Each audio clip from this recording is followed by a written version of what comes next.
మనం సాధారణంగా బ్యాంకు నుంచి లోన్లు తీసుకుంటూ ఉంటాము. కొన్నాళ్ళు ఈఎంఐ కట్టిన తర్వాత మనకు చాలా కష్టమవుతుంది. అప్పు చెల్లించలేకపోవడానికి అనేక కారణాలు ఉంటాయి. మీరు ఊహించిన ఆర్థిక ఇబ్బందుల కారణంగా ఈఎంఐ చెల్లించలేక ఇబ్బంది పడుతున్నారా? ఇక అలాంటి ఇబ్బందులు ఉండవు. ఎందుకంటే ఈ అప్పుల కారణంగా చాలా మంది అనేక వేధింపులకు గురవుతున్నారు. చాలా మంది వేధింపులు తట్టుకోలేక చనిపోతున్నారు కూడా.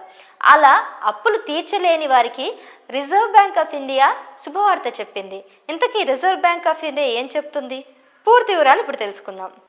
ఆర్బీఐ ప్రజలకు ఇలాంటి పరిస్థితుల విషయంలో సహాయం చేయడానికి మార్గదర్శకాలను ఏర్పాటు చేసింది. ఈఎంఐ సరిగ్గా కట్టకపోతే పోలీస్ కేసు పెట్టి జైల్లో వేయిస్తామని లోన్ రికవరీ ఏజెంట్లు వేధిస్తూ ఉంటారు. అయితే ఈఎంఐ కట్టకపోవడం అనేది అసలు క్రిమినల్ నేరం కాదని తేల్చి చెప్పేసింది ఆర్బీఐ. మీరు లోన్ను డిఫాల్ట్ చేసినందుకు ఎటువంటి జైలు శిక్షను ఎదుర్కోరు. లోన్ చెల్లింపులకు లింక్ చేసిన బౌన్స్ చెక్ చట్టపరమైన పరిణామాలకు దారితీయవచ్చు. కానీ కేవలం ఈఎంఐని కట్టకపోవడం మాత్రం మిమ్మల్ని జైలు పాలు చేయదు. అయితే ఈఎంఐ చెల్లింపులు చేయకపోవడం వల్ల క్రిమినల్ కేసులు ఉండవు, కానీ ఇది మీ క్రెడిట్ స్కోర్పై ప్రభావం చూపుతుంది. అందువల్ల ఫ్యూచర్లో మీకు ఏ బ్యాంకు నుంచి లోన్లు రావు. ఒకవేళ లోన్లు వచ్చినా కూడా మీరు ఎక్కువ వడ్డీని కట్టాల్సి ఉంటుంది.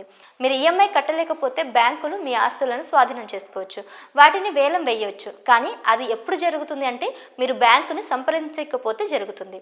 మీరు లోన్ కట్టలేక ఇబ్బంది పడుతున్నప్పుడు ఖచ్చితంగా బ్యాంకు వెళ్ళాలి. మీ సమస్యను వారికి చెప్పాలి.